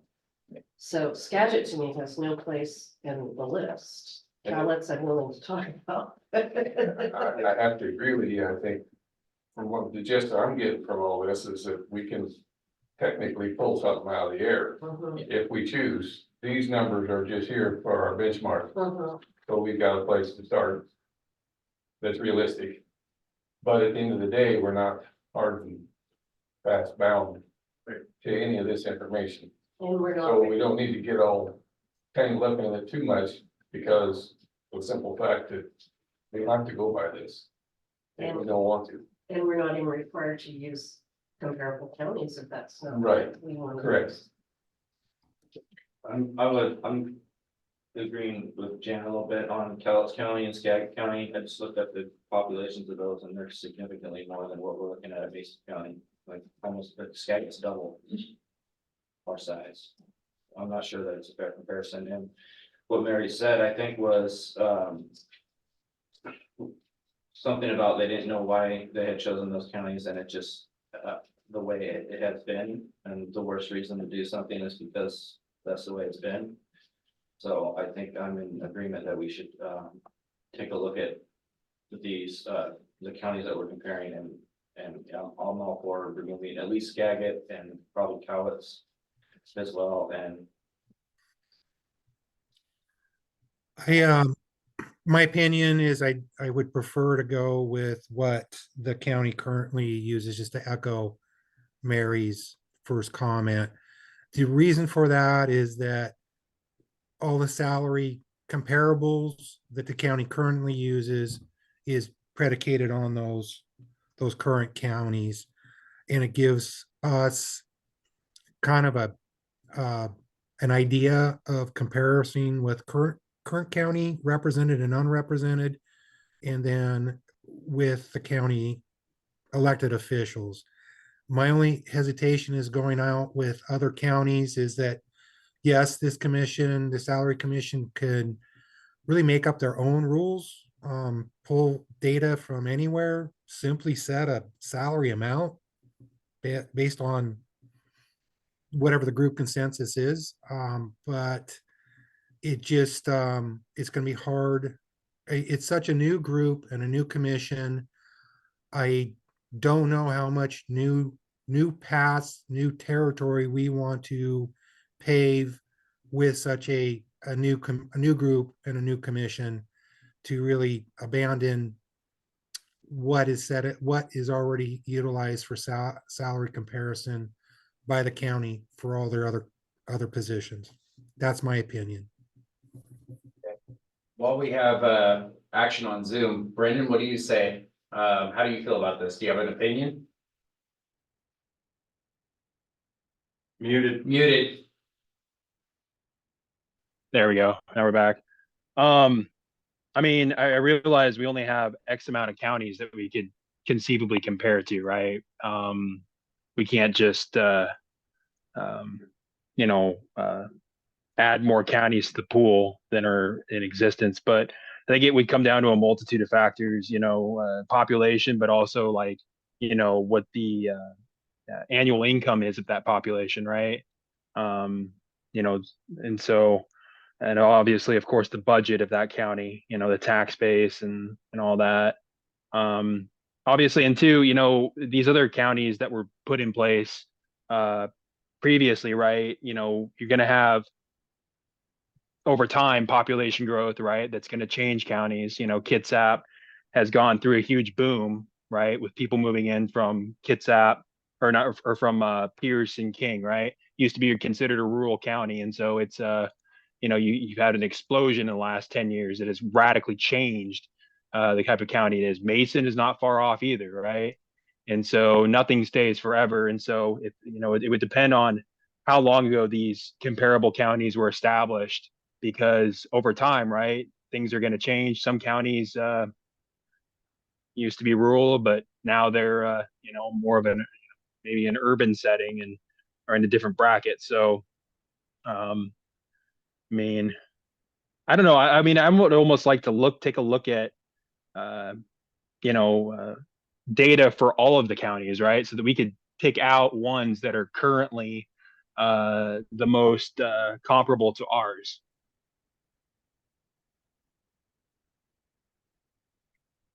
Okay, so are you So, for, if we could, Roger and Brent, do you have any thoughts? I think we've all articulated all of them, Yeah. at least that I got concerns with. One thing we need to consider too is with those larger counties. They may have a lot of growth, but a lot of that growth is in cities. And cities have their own government structure. The county elected officials take care of a lot of it. But the cities have their own roads, they have their own parks, trails, that kind of thing. They've got their own municipal court. You know, just, there are things that go on in a big city or even a small city that the county doesn't have to worry about. The county is worried about the things mostly outside. The treasurer and the auditor, those folks are still doing what they have to do.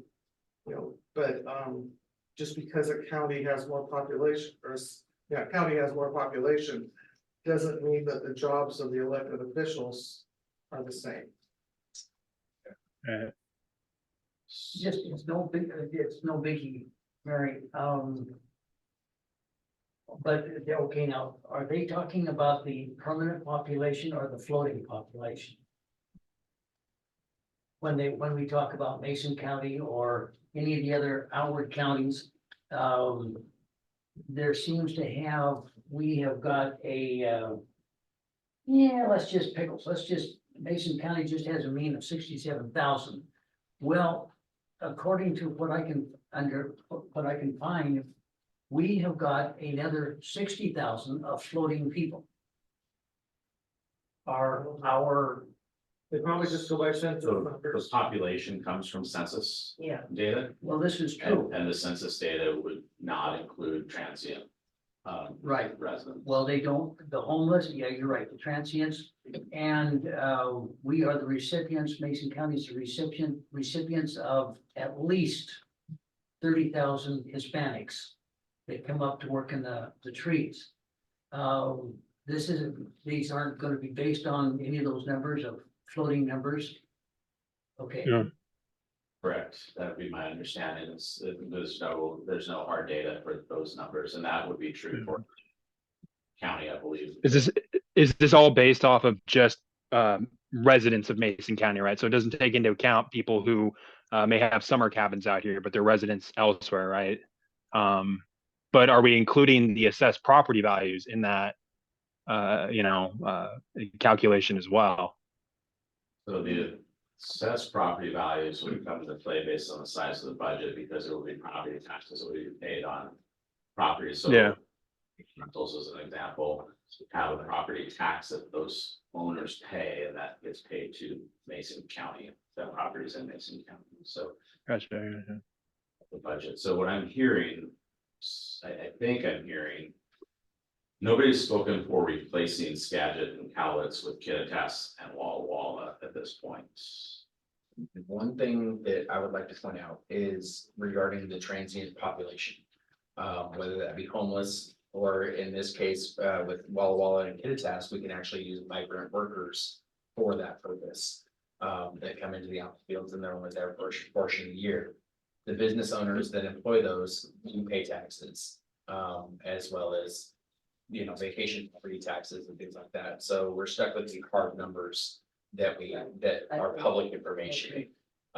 We can't deal in what ifs, and And the tax revenue would be reflective of the Yeah. sales taxes. So- Too, so Deb, Rather than replace Cowlitz and Skagit to Mary's point, because of the population thing, because that was really my driving motivation, is comparing these counties.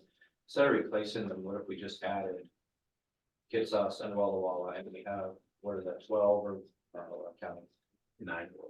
So, yeah, 9 counties that we compare instead of 7. You just add those two. So, I have a comment, Jim.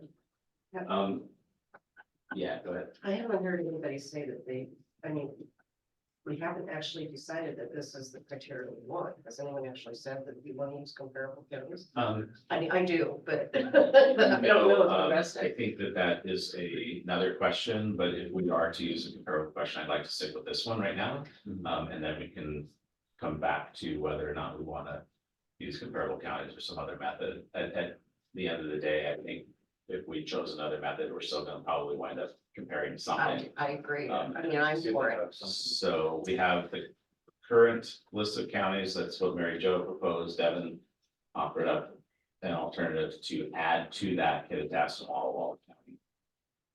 Yeah.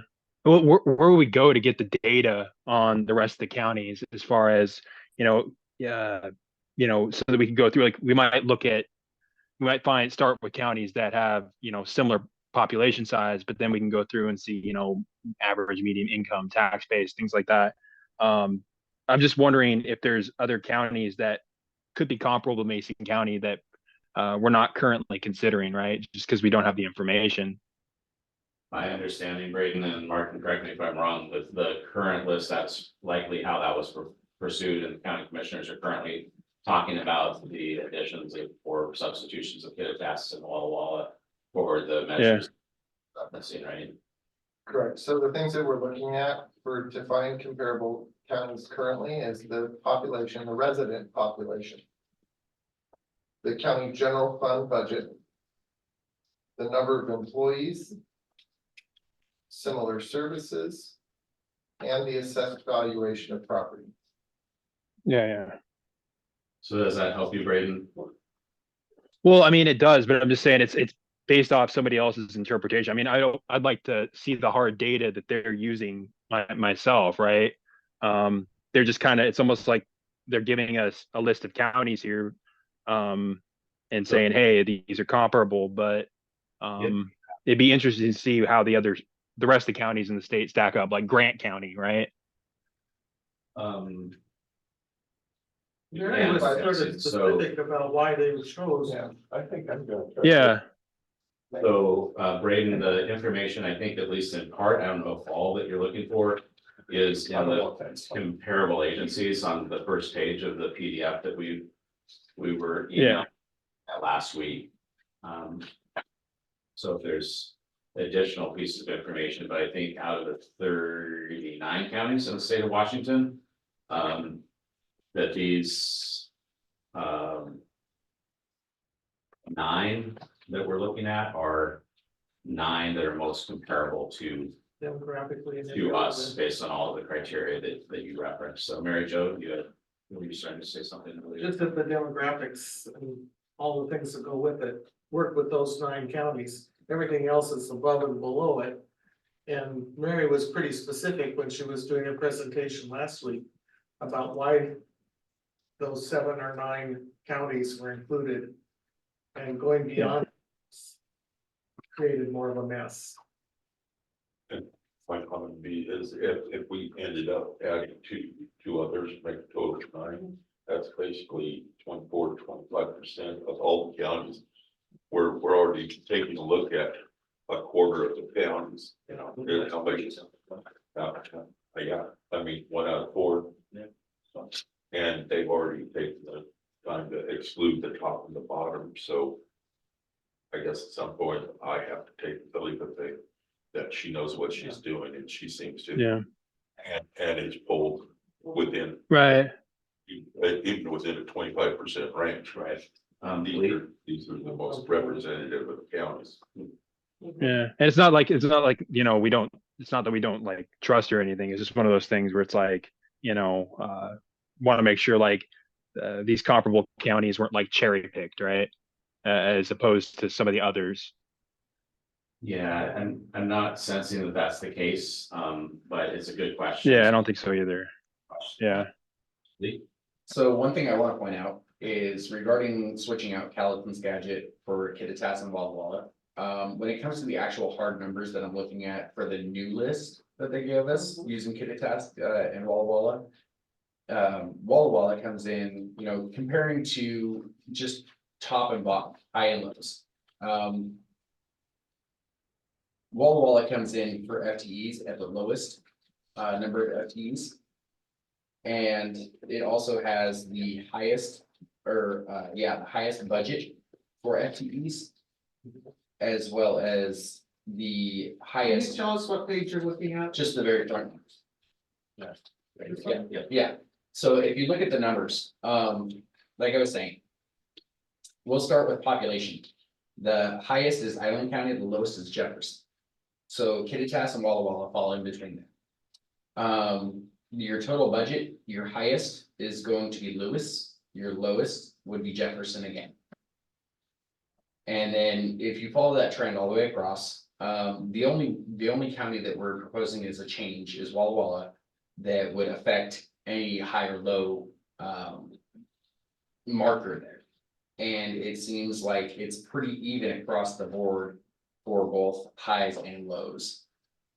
So I don't think that using Kittitas and Walla Walla would greatly impact, you know, we're not dropping way down below where our standards already are.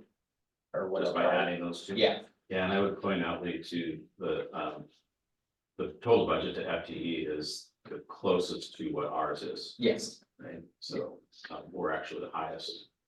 Can I ask a dumb question? What is that? Full-time equivalent, And what is EV? average. Or, no, sorry, assessed value. Sorry, assessed value. I was like, average, of course it's that. Yeah, no, sorry, assessed value and then assessed value per capita. So to Braden's questions and thoughts.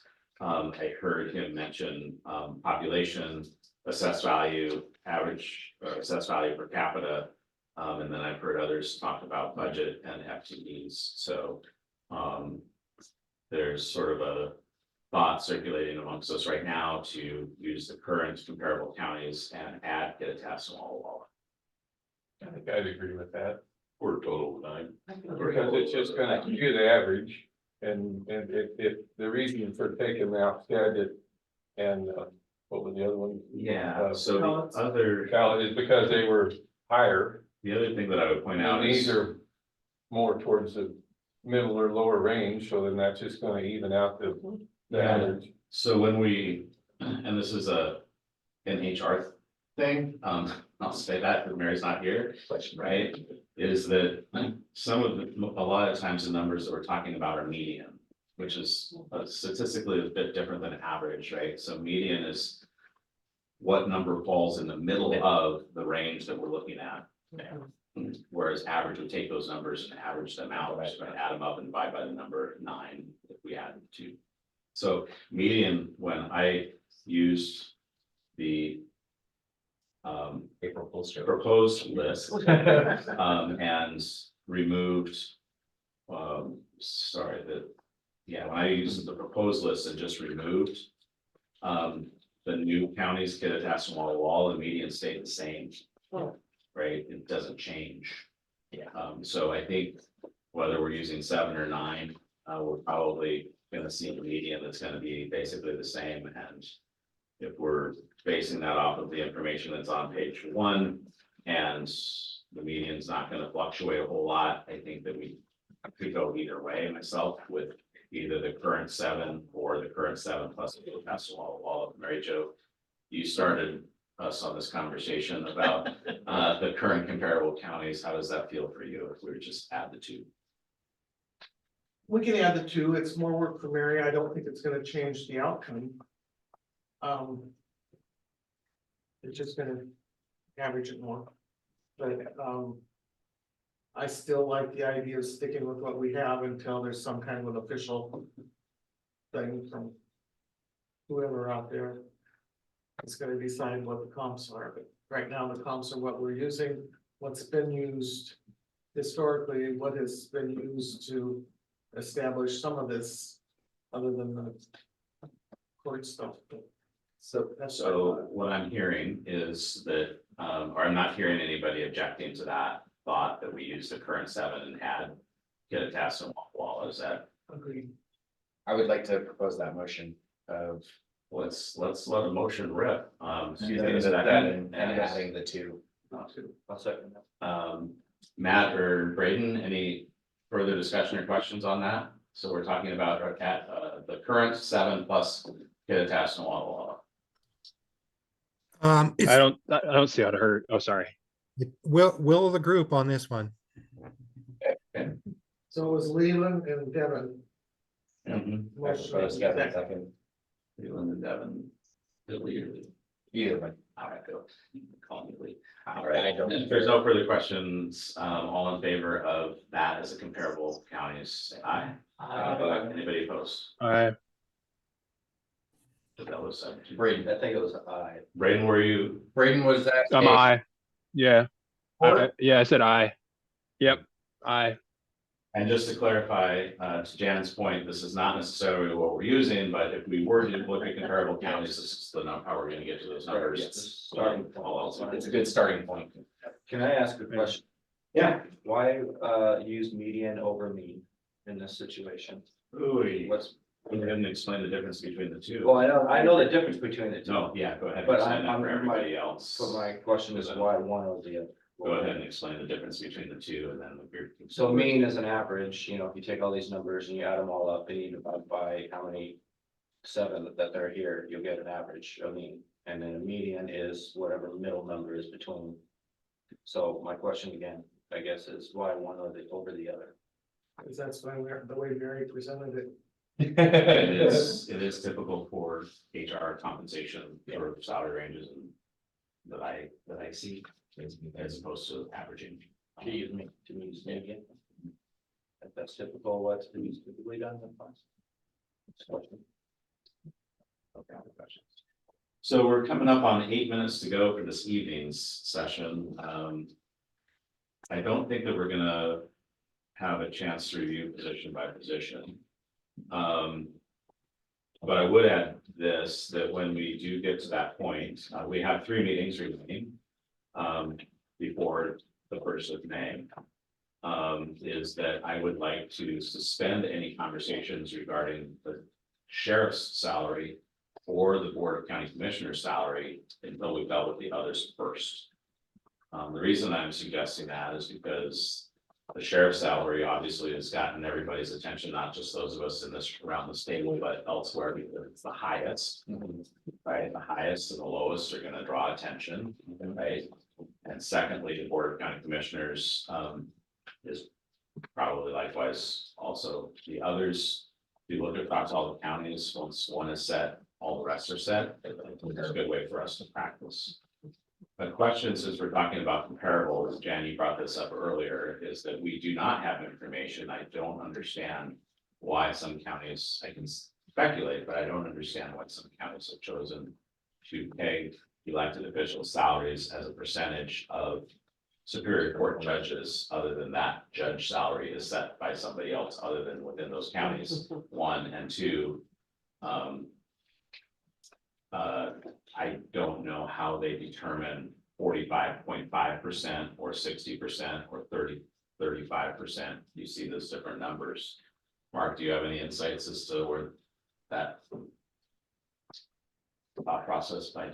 None worth mentioning. Okay, that's fair.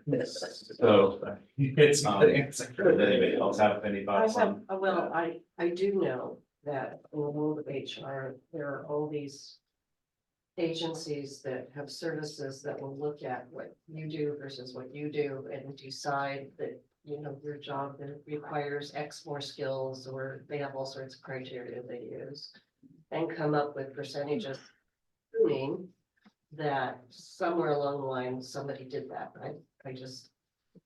I have no idea. It's very common to hire a consultant to come in and do that type of thing for your firm, and I'm sure some counties do it too. Yeah, I'm not seeing comparison via that rubric of between a Superior Court judge and a county assessor. Well, a Superior Court judge has to have a law degree.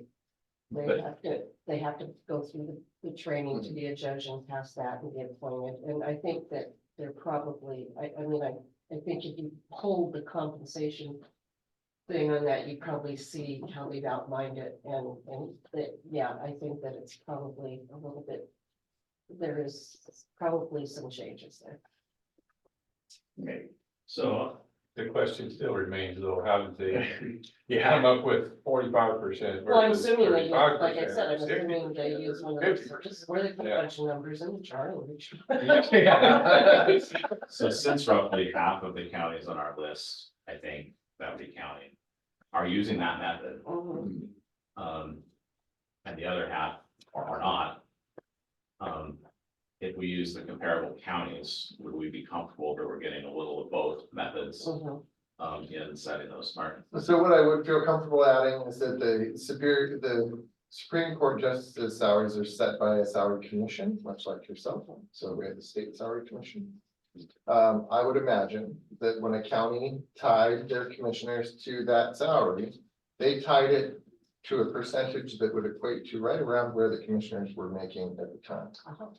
And then from that day forward, those commissioners or other elected officials' salaries went up by the amount that the statewide salary commission determined every year. And then, so after that initial setting, the percentages stayed there and floated, whereas the. Because that's how they always. So to kind of get a sense, that's very helpful, thank you, Mark, get a sense of where we're at. We have these two options kind of currently, comparable counties, the 9 that we just voted approved. Or percentage of superior court judges, which we could still use as a point of reference from those counties that are using it. Because they're part of our homes. Is anybody seeing a different method at this point that you'd like to propose? And I think at this point, especially considering that judging by the data, we're already at the 50% mark, using the comparable counties, plus and minus 5%. I think that staying with the comparable counties, considering it does incorporate the Superior Court and floating, or I'm just gonna call it floating reason. I think that would be a great idea. Not only are we not having to reinvent the wheel here, but we also have a history of data to work off of. So I'm hearing kind of, let's go with the comparable county group. I would propose that. Think about that. And we could vote on that now, or we could wait, see how that settles with everybody next week. That's right. Okay, so we'll suspend that thought. When we come back next week, as far as building the agenda, we will have language for section 4, I believe it was, of the bylaws. And we will revisit this conversation about comparable counties or superior court, percentage of superior court judge. I will go back and do more homework of this little cheat sheet that we have here. And then is there anything else that anybody would like to, any information that anybody would like to have, or anybody that you would like to talk to provide background or additional information before we start deliberating on salaries? I know this might add a little bit of work, but just for argument's sake and to say we covered it, when we're looking at comparable counties or superior, we need to also look at what percentages, Mark had stated that when they place their salary comparable to the Superior Court at X%, it was probably because that's where their salary was sitting now. So we need to look at what percent our current salary would be of the Superior Court judge before we make that determination on where to set and also at what percent. So we're gonna start with the comparable counties, so that's a Yeah. piece that this nifty spreadsheet is working correctly. Yeah. Or just go up to what the other counties are making and then advance from there at a percentage. Yeah, but like I said, that's something we also need to consider adding in there. It's not hard. So what I Everyone? Go ahead. So what I'm hearing you saying is that you're looking for a fairly firm percentage to bring us into parity with our comparables. If we went with that direction, yes. As opposed to As opposed to going with just the median number of percentage that they would use for the Superior Court or. And I think that we're gonna get there, because the charts that Mary's provided to us. Sorry, backing up. Some of the counties use percentage of Superior Court judge salaries and some don't. So we're gonna get it baked in. I think one of the questions that we're probably going to have to grapple with is, do we get to median or do we cap an increase and get to that median point over a period of time? So, but I'd like to, for us to decide, sort of pencil out what we think that salary should be, and then determine whether or not that's an increase in 1 year or not. We are not bound by any budgetary information unless we'd like to be, so. I'll take one question. Thank you. Go ahead, Richard. Yeah, Rich. Back to your thing about the philosophy of,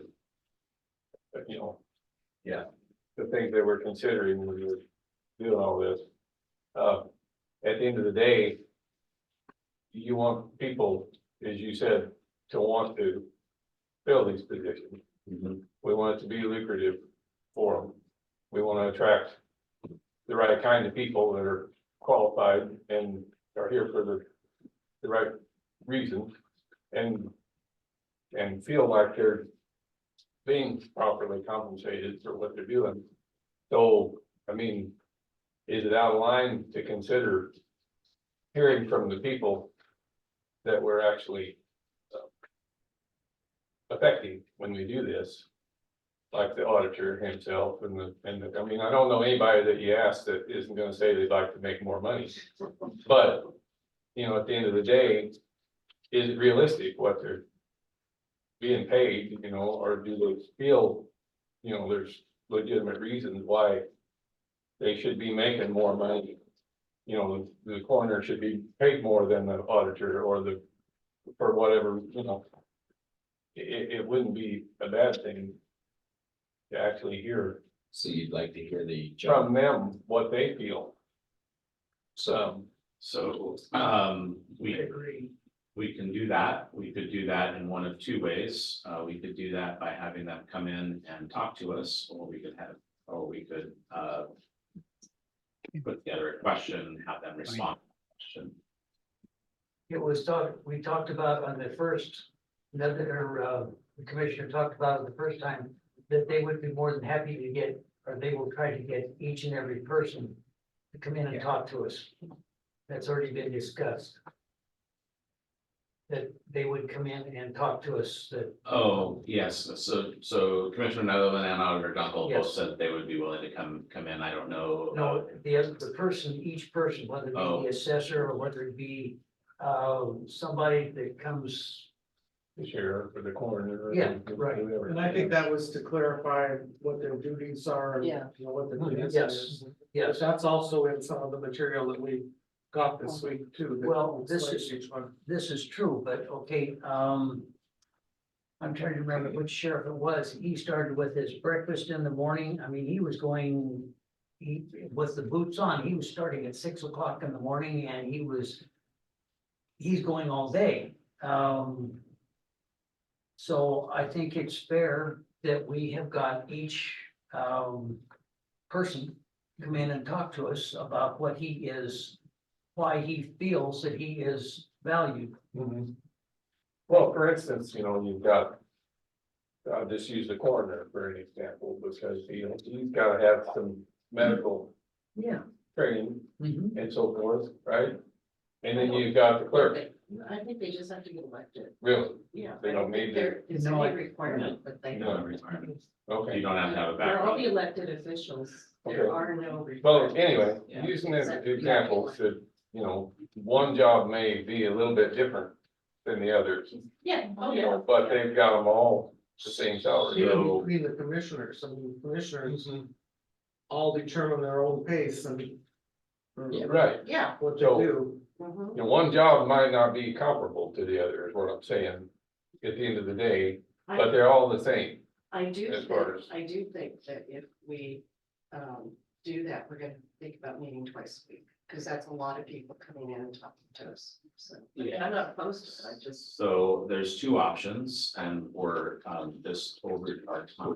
One is to have all of them come in and speak with us. Or the second is to ask them to respond to questions in writing. because of the fact that this is an election year, I believe that having people come in and speak to us would have the potential of becoming political. And so I think if it's in writing, that kind of can temper that a little bit. And still get the information that perhaps you're requesting. So why don't we do this? Because at that point, then.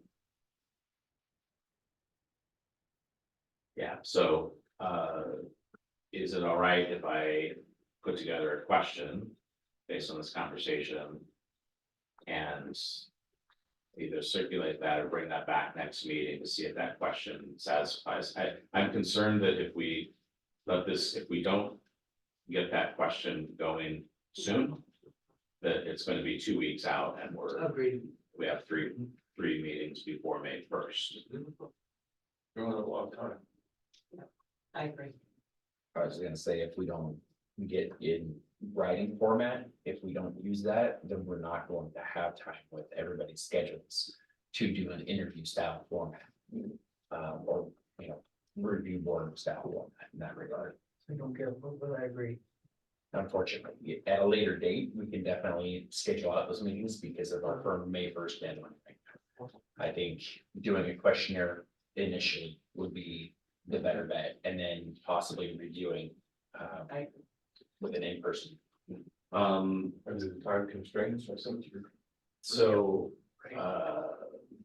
I will try to put together 1 to 3 questions for the folks. If anybody has thoughts on questions, if you can please email those to. Do you get Diane's email when she's out? To Diane, who's our primary point of contact. And by Wednesday, we'll see if we can get those questions out and circulated to the elected officials, or at least we'll try and put the questions together, circulate it out to you. Your replies by Friday, we appreciate it, so we can get it back out. That's pretty. Can we do that with the public records stuff? As long as you are communicating with Diane and not amongst ourselves. Yeah. So some of the emails she sent out we've all been listed. Remember, she said, just please don't reply all. Others, she blind copies everybody, so the reply really would go back to her. And there, right? I don't know if we can get the questions circulated that quickly, but. Response time. I don't know. I don't know. If we limit it to 1 to 3, I don't see how, as long as we keep the responses per question down to, say, a 7-sentence paragraph per question, I think that would give a decent amount of reasoning, just a broad overview. How long more do you think it would take to get responses back? You know, Jim, I'm not sure because I think that this week is spring break, so I'm not sure if all of my electeds are actually in the office this week. What if we discuss the questions in next week's meeting, what questions we're gonna ask, since that was part of the email exchange that we were talking about? We send those questionnaires out after that. We agree on questions Monday, and then by the end of next Friday, they can give us a response. We can review those responses and have it for the next meeting. Yeah, and wanting to not use a lot of our meeting time next Monday to talk about the questionnaire. Because as we saw with the one part of the bylaws, we can spend some good time. It's not that any time wasn't well spent. So if we can get it going, the end time would be our meeting next Monday, but if we can get the questions kind of drafted, bounced off of you all, and you can provide responses back by the end of this week, then we can get that process going. I don't believe that we need to wait on their responses to start the process of beginning salary review against the comparables. So we're all on the same page. We could start that process next Monday and probably get through most of it too. Yeah. Okay, how about the place we're gonna meet on the 15th?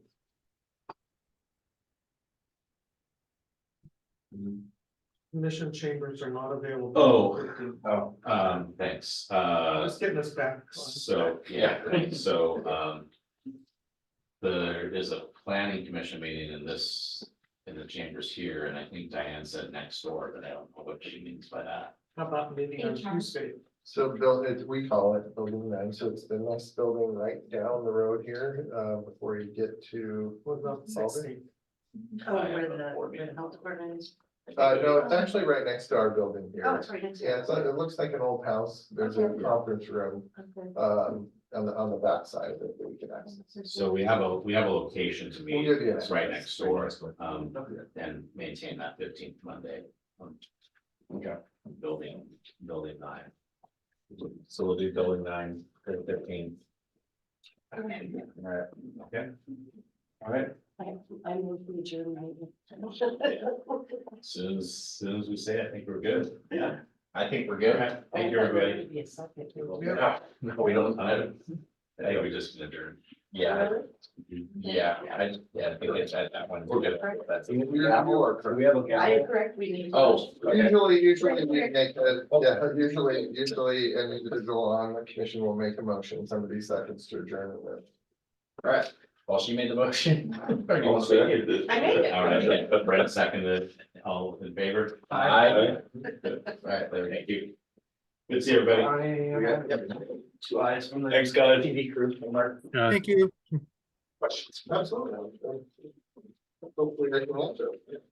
I hope so too. Are we leaving? The-